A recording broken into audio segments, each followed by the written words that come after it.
Como cada miércoles tenemos a uno de los expertos que forma parte de esta barra de opinión del Daily Energy y hoy nos acompaña Fluvio Ruiz. Fluvio, muchas gracias por acompañarnos. Al contrario, muchas gracias por la invitación, Marifer. Oye, pues vamos a analizar un poquito más a fondo pues estas recomendaciones que hizo el comité científico que convocó el gobierno federal pues para evaluar esto del fracking, también conocido como exploración en yacimientos no convencionales. Entonces, pues a grandes rasgos, ¿por qué no nos das un panorama general? ¿Cómo viste estas recomendaciones? Mira, en general me parece, digamos, yo comparto, me parece que son recomendaciones que por un lado enfatizan el avanzar con prudencia en la utilización de esta técnica de extracción, que es lo que en el fondo es el fracturamiento hidráulico o fracking en el anglicismo rápido que se utiliza, ¿no? Me parece que hay un avance de entrada en el haber puesto en el debate la posibilidad de esta utilización. Me gustó incluso, antes de ir a las conclusiones como tales, el proceso, creo que fue un proceso incluyente. No olvidemos que a la primera comisión que se anunció, se le agregaron otras personas, otros destacados estudiosos desde diferentes disciplinas sobre las posibles consecuencias, sobre la técnica, en fin. Se amplió esta comisión inicial con voces críticas, hay que decirlo, con voces críticas además muy lúcidas, que hicieron cuestionamientos muy pertinentes. O sea, al final fue una discusión muy incluyente, objetiva y con resoluciones que son adecuadas para el momento. Tuvimos ya una experiencia hace algunos años, de hecho yo era en esa época consejero de Pemex, y cuando se impulsó el proyecto del Paleocanal de Chicontepec. Okay. Me parece que estas resoluciones o estas recomendaciones que hace el comité van justo en el sentido de subsanar algunos de los que fueron de esa cierta precipitación con la que se impulsó ese proyecto. En aquel tiempo nos lanzamos de manera, o el país, o Pemex se lanzó de manera decidida a desarrollar el Paleocanal de Chicontepec, y después se tuvo que detener el proyecto, se instalaron 5 laboratorios, se les llamó, y estos dieron mejores resultados, pero al final del día el proyecto ya como tal no continuó. Ahora se plantea en forma, te decía, prudente, iniciar en las cuencas del norte, ¿no? Okay. En Burgos, allá en Picacho, y eso supongo que se decidió pues porque hay un menor riesgo ambiental. También creo que hay la percepción de que en esa región del país habrá una menor resistencia social de la que pudiera haber en la cuenca Tampico-Misantla. Esta parte, bueno, esa fue la decisión, que no es mala, probar en algún lado y después ir. Creo que tiene la desventaja de que en términos económicos muchos pensamos que sería más rentable incluir también Tampico-Misantla, porque ahí además del gas existe hidrocarburo, ¿no? Existe petróleo, pues. Y entonces eso haría más rentable la extracción, ¿no? En principio.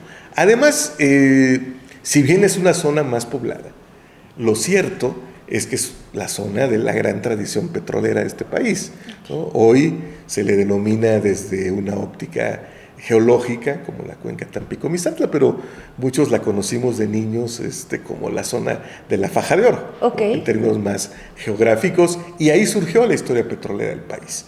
O sea, es una región del país con 125 años de tradición petrolera, que es la tradición petrolera del país. Pero bueno, creo que no está mal abrir esta perspectiva, ahora sí, con un esquema de pruebas piloto, ¿no? Con además sugerencias o recomendaciones muy puntillosas en términos, por ejemplo, de la utilización del agua, incluso un cierto condicionamiento a que se inicie con agua salada.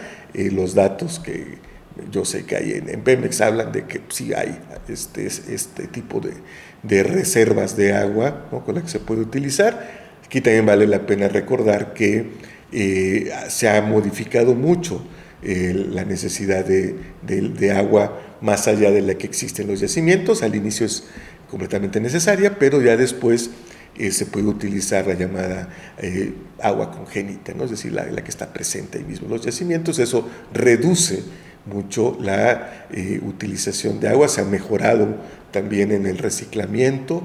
Hay incluso, como consecuencia de un experimento que llevó el Departamento de Energía de Estados Unidos durante 3 años, ¿no?, se sabe también que hay la posibilidad de que como subproducto final de la explotación puede haber, donde existe obviamente, la posibilidad de explotar litio, por ejemplo, en salmueras, ya como residuo final de todo un proceso de reutilización de la propia agua congénita. Entonces, esa recomendación también es muy importante. La otra es recomendación que también tiene que ver con la naturaleza de esta técnica extractiva, es la de los químicos, ¿no?, buscar químicos menos agresivos. Yo creo que ahí hay que agregar ya en forma obligatoria en la regulación aplicable a este tipo de explotación, que exista, como lo hay en Estados Unidos, la obligatoriedad de registrar, que cada empresa que vaya a tener actividad registre los químicos que utilice, ¿no? Se llama Frac Focus en Estados Unidos. Entonces, creo que estas recomendaciones, y sobre todo, que no sea una imposición a las comunidades, ¿no? Creo que aquí es muy importante que de una vez por todas dejemos de ver a esto que se conoce como una licencia social como un mero trámite administrativo burocrático, ¿no? Tiene que ser parte integral de los proyectos, tiene que ser un compromiso institucional, más allá de si es fracking o no fracking, si es, ¿no?, de cualquier actividad de una empresa, y sobre todo una empresa pública como lo es Petróleos Mexicanos. Entonces creo que son recomendaciones que esperemos sean aplicadas, ¿no?, en el corto plazo. También habrá necesidad seguramente de revisar los instrumentos ya de índole económica, por ejemplo, el régimen fiscal. Yo creo que más allá de la voluntad explícita, también tiene que haber modificaciones en el régimen. Seguimos necesitando que exista un régimen especial en general para el gas natural, ¿no? No solo, y dentro de esto características muy especiales que permitan que esta explotación se haga en las mejores condiciones económicas para el Estado y para los operadores, ¿no? Creo que tenemos que pensar en regímenes con regalías variables en función incluso de los tiempos. No olvidemos que en el caso del fracturamiento hidráulico la recuperación es posible en la primera etapa, que es una etapa corta, a diferencia de los yacimientos convencionales, donde son explotaciones que duran más tiempo, ¿no? Entonces, ajustar el régimen fiscal para eso. Y por otro lado, creo que también desde el punto de vista de la organización misma de Petróleos Mexicanos, que más allá de si es el único actor o va a ir acompañado de, que es lo más probable, de inversión privada, que de hecho creo que la idea subyacente es que se utilicen los contratos mixtos, ¿no?, en este caso. Bueno, ver también que Petróleos Mexicanos tenga una estructura adecuada. No olvidemos que en Eagle Ford, en toda la zona de Estados Unidos, ¿no?, donde se utiliza fracturamiento, las empresas más relevantes no son las enormes empresas transnacionales tipo Exxon y demás, ¿no? No, son empresas cuyo tamaño y cuya flexibilidad corporativa les permite realizar este tipo de explotación en mejores condiciones. Entonces habría que analizar si dentro de Pemex se crea una subdirección que aborde de forma integral este tipo de proyectos, o incluso crear una filial que se dedique específicamente a este tipo de explotación, ¿no? Esos son, digamos, pasos que espero se analicen hacia adelante. Oye, hay una conclusión más a la que llegó el comité y ahorita quiero hablar de eso, pero antes, tomando en cuenta lo que nos estás diciendo, pues aquí en Daily Energy le hemos dado mucho seguimiento a este tema y varias personas especialistas han venido a hablar del tema. Una de las cosas que me han dicho varios especialistas es que Pemex no tiene la capacidad ni técnica ni financiera para llevar a cabo este tipo de proyectos de fracturamiento hidráulico. ¿Tú qué piensas? A ver, quienes vehiculan las capacidades tecnológicas son las empresas de servicios, ¿no? Llevando ese razonamiento al extremo, pues no tendría la posibilidad de explotar en ningún lado. Claro. O sea, ese es un gran pendiente de Petróleos Mexicanos, el desarrollo, no de toda la tecnología, nadie tiene toda la tecnología. La tecnología, insisto, está vehiculada. Las empresas lo que sí tienen es generalmente 2 o 3 áreas donde son muy fuertes con su tecnología y sus desarrollos propios, y eso les da ventajas comparativas. Yo creo que eso, por ejemplo, es un gran pendiente que yo he escrito varias veces sobre el tema de hace mucho tiempo. Parece que Petróleos Mexicanos debería, en su estructura, tener una subdirección quizás, pero una unidad, en todo caso, más allá del nivel jerárquico, que concentre los esfuerzos, sobre todo en materia de innovación, asimilación tecnológica y formación de recursos humanos. No la hay. No la hay. Una que centralice todo esto, no. Muchas veces estas innovaciones o la asimilación, el uso y acceso mismo, ¿no? Antes de la innovación, antes de la asimilación, el acceso, la utilización, conocimiento incluso de estas tecnologías, en general son más el resultado de la voluntad de algunos funcionarios que una consecuencia de la estructura corporativa misma. Tiene que ser lo segundo. ¿No? La organización tiene que estar diseñada para buscar, para tener estos elementos, esto que muchos llaman capacidades de asimilación y de crecimiento, es decir, eso de adaptación misma. Pemex tiene que poder ¿no? asimilar, poder innovar, y en alianza con el Instituto Mexicano del Petróleo, que sería más bien responsable de la investigación científica, ¿no?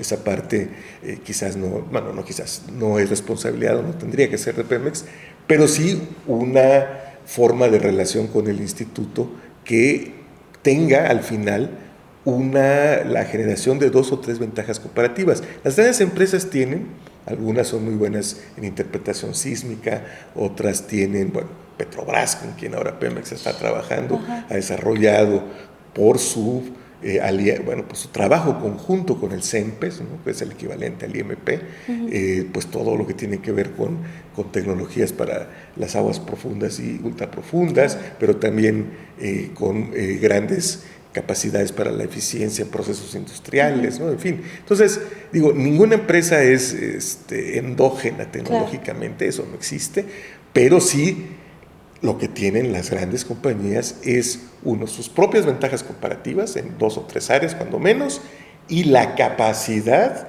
institucional de asimilar, innovar y utilizar de manera más eficiente las tecnologías de punta, ¿no? Esa es la parte, en realidad, que me preocuparía, que me ha preocupado mucho tiempo, y al final, insisto, por ejemplo, en la materia de fracturamiento hidráulico, he sabido que en el lado estadounidense hay una compañía mexicana, no recuerdo el nombre, que es una de las que son líderes en materia tecnológica, ¿no? Entonces son esas empresas de servicio las que tienen, las que desarrollan. Además, no se utiliza una tecnología, son varios elementos. Entonces, eso es por un lado. De hecho, creo que, estoy convencido que en el caso de los contratos mixtos, no basta utilizarlos como en general veo que se conciben, es decir, para paliar las dificultades financieras económicas de Pemex. Eso es un elemento importante, hay que hacerlo, sirven para eso.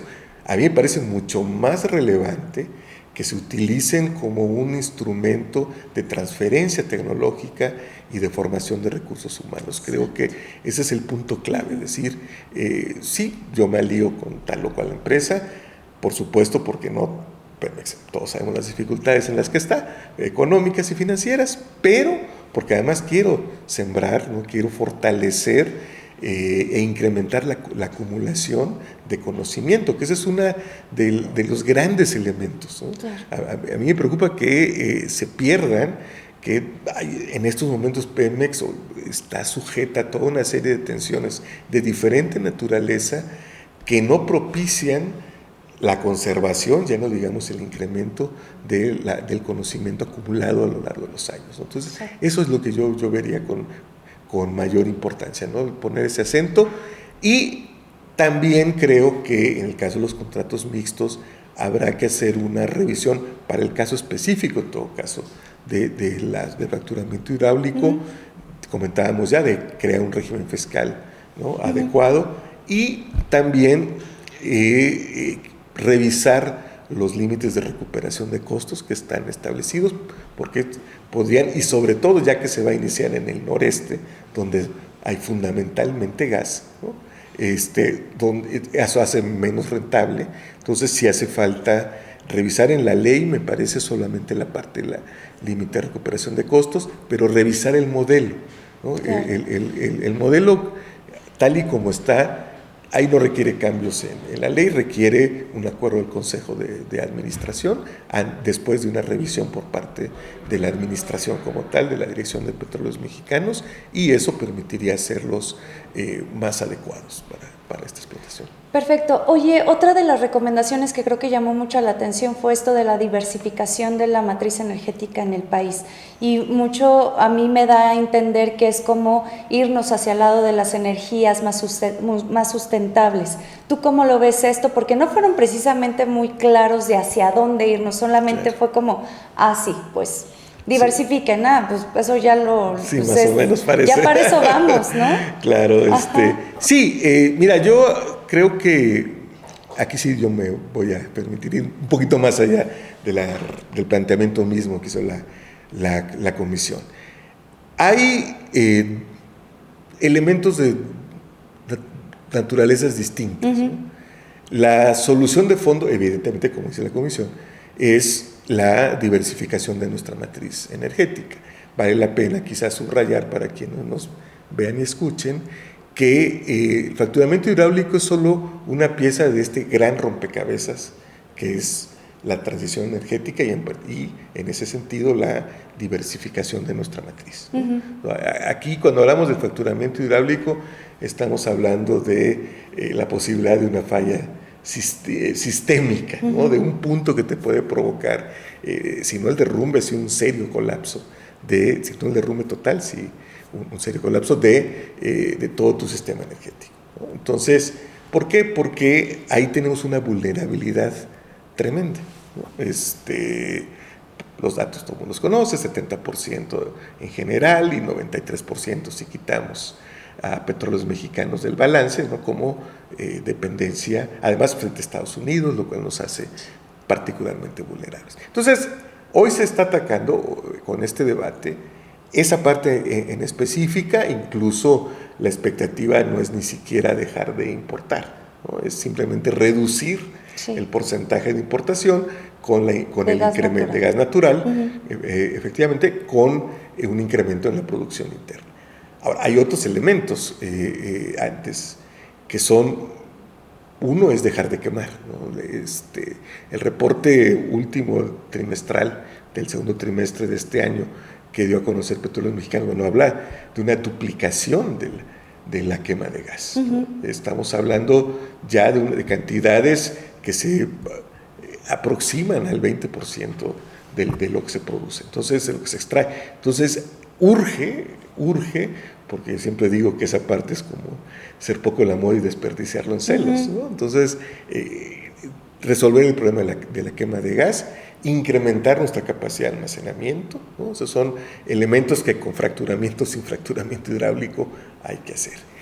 Y en el largo plazo necesitamos una estrategia de salida del gas, que no quiere decir dejar de utilizarlo, eso no va a ocurrir, pero sí quiere decir que la proporción del gas natural en el conjunto de nuestra matriz se vaya reduciendo, y eso tiene varios caminos, ¿no? Uno, el incremento en la producción de energía eléctrica a partir de las fuentes renovables, ¿no? En particular la eólica, la solar, la geotermia, que inexplicablemente se ha abandonado o en todo caso no se ha utilizado como se podría y como se debe utilizar el potencial geotérmico que tenemos. Llegamos a ser el cuarto país en generación eléctrica a partir de la geotermia.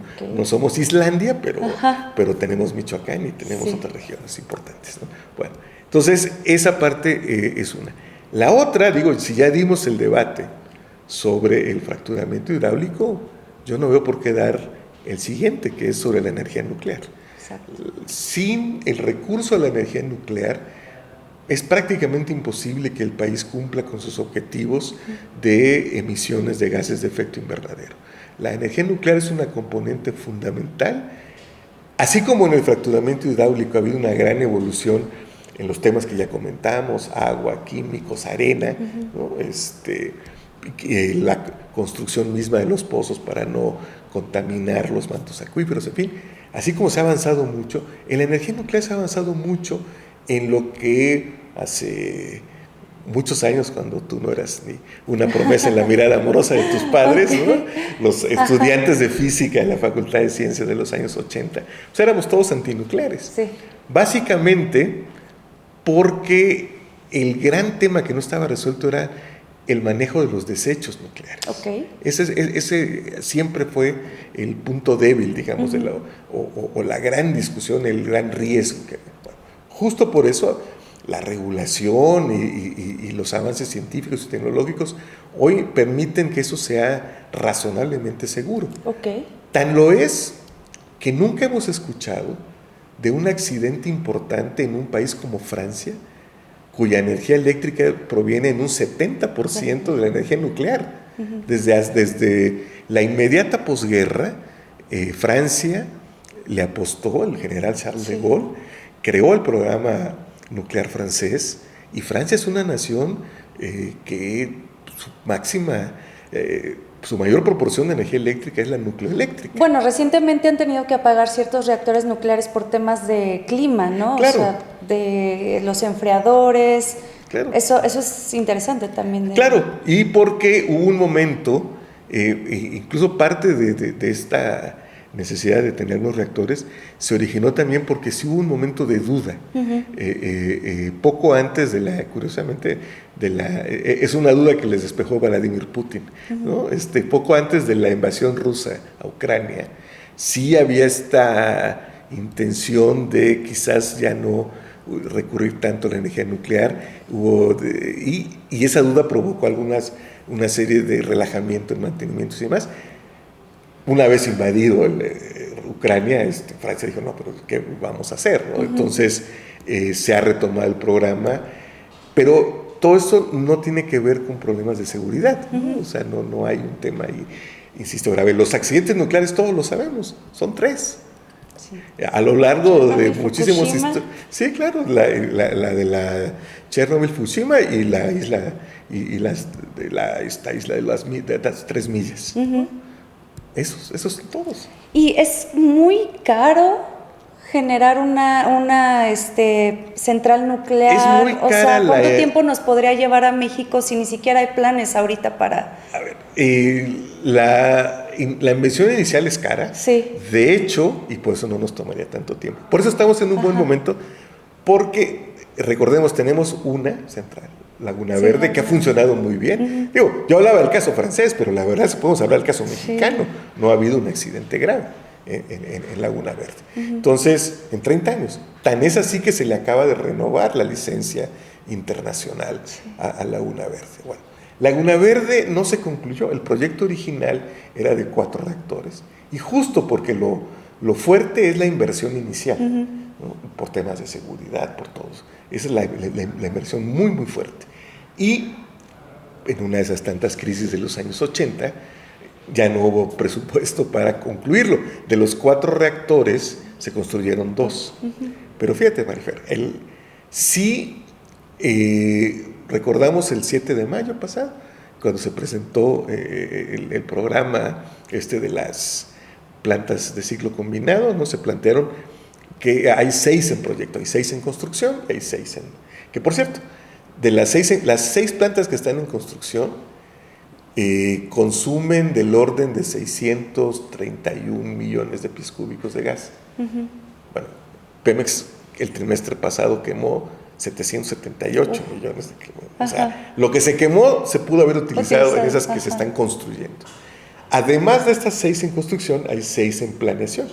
Se presentaron. Bueno, la capacidad de generación de esas 6 plantas de ciclo combinado que se plantearon en proyecto, se puede prácticamente obtener si se colocan los 2 reactores que hacen falta. Bueno, que ya no se construyeron en alguna vez. Entonces, tienes ahí un gran ahorro en tiempo porque ya el proyecto era de 4, ¿no?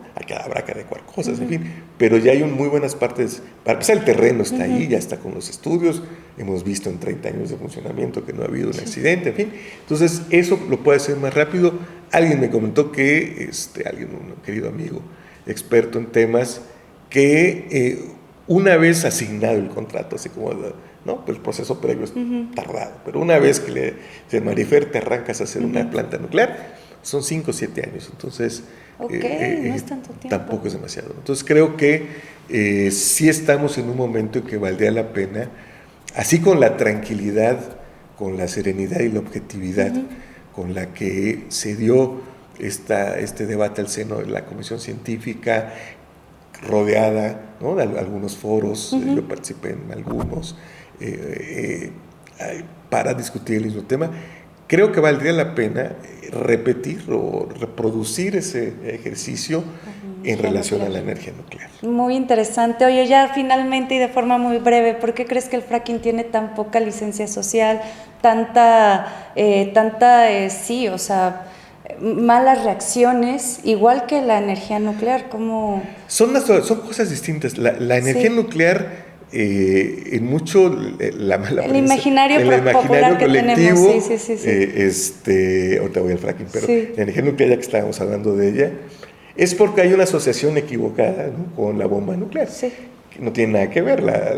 El grado de enriquecimiento del uranio de una y otra son completamente diferentes. Por eso hay tanto país con centrales nucleoeléctricas y tan poquitos, no recuerdo, son 9 o 11 por ahí, pues son muy poquitos los que tienen la bomba, ¿no? Entonces, son cosas muy distintas, pero bueno, hay este temor y que se refuerza con los accidentes que se ocurrieron, aunque, insisto, ya muchos de los elementos son irrepetibles y se han superado, ¿no? Pero sí hay, evidentemente, un gran temor, ¿no?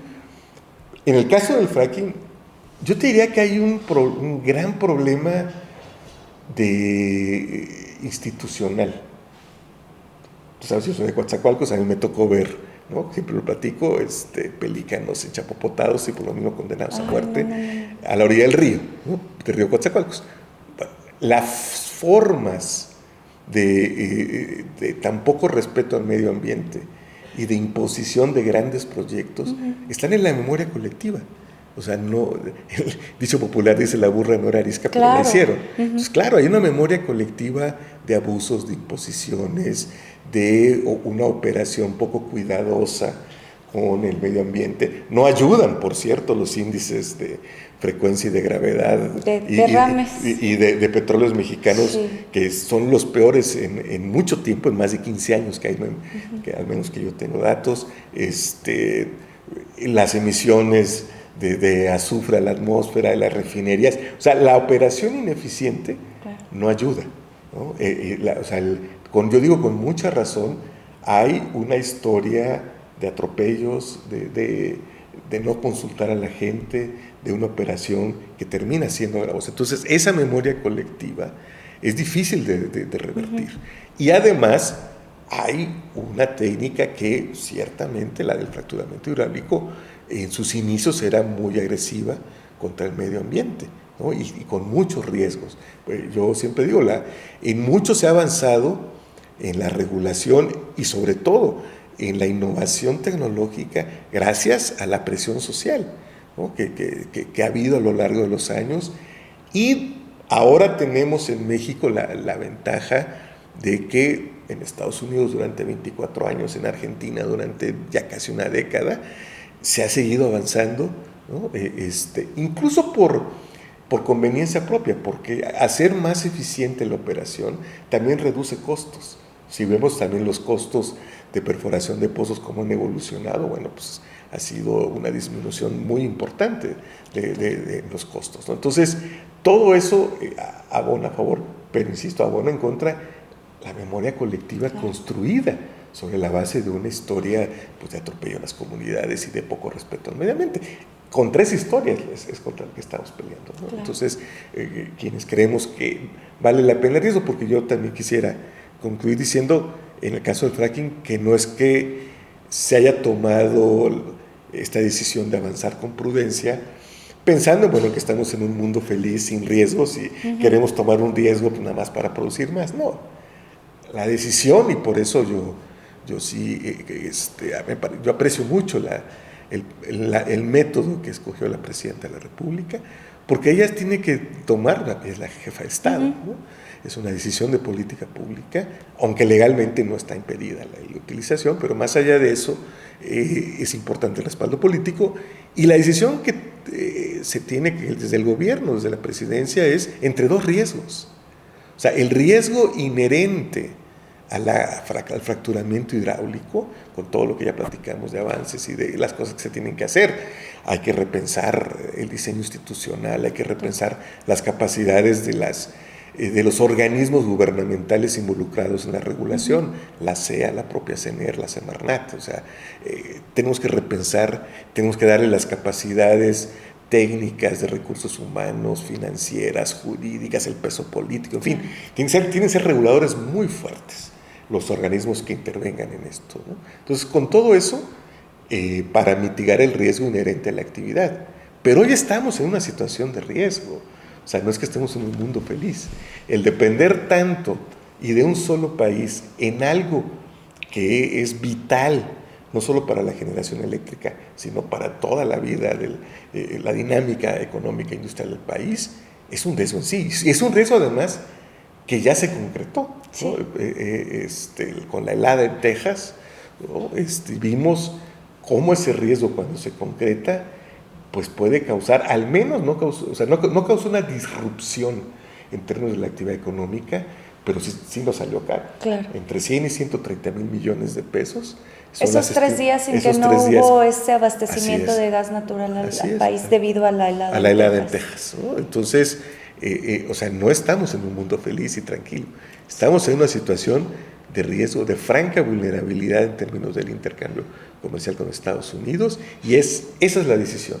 Y por eso me parece tan adecuada, que entre el riesgo que hoy estamos corriendo y el riesgo de utilizar el fracturamiento hidráulico, se haya decidido utilizarlo de manera prudente y precavida. Perfecto, pues Fluvio, creo que me podría pasar toda la tarde platicando contigo en torno a temas tan interesantes como estos, pero pues te agradezco mucho que ahora ya formes parte de la barra de opinión del Daily Energy, y pues te esperamos aquí en unas semanas más para volver a platicar. Con muchísimo gusto. Muchas gracias. Sí. Hasta luego. Pues ahí tienen, estuvo muy interesante esta plática con Fluvio Ruiz, lo vamos a tener en próximas semanas, pero bueno, si tienes alguna opinión en torno a lo que se abordó con él de esto del fracking, la energía nuclear, háznosla saber a través de este chat abierto que tenemos en nuestras sesiones en vivo de YouTube.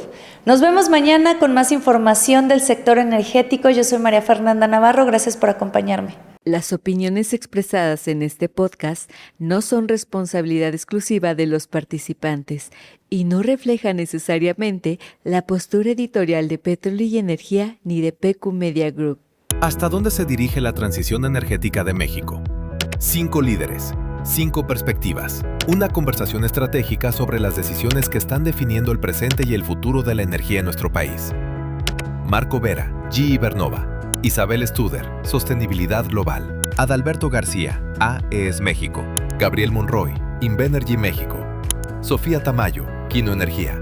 Participan como nuestros editores invitados. Conoce su visión y experiencia en Mentes de la Transición Energética 2026, la edición 162 de Petróleo y Energía. Edición impresa y digital ya disponible. Escucha nuestros programas completos con análisis y conversaciones junto a los líderes del sector energético, cuando quieras y desde donde estés. Petróleo y Energía, ahora también disponible en Spotify.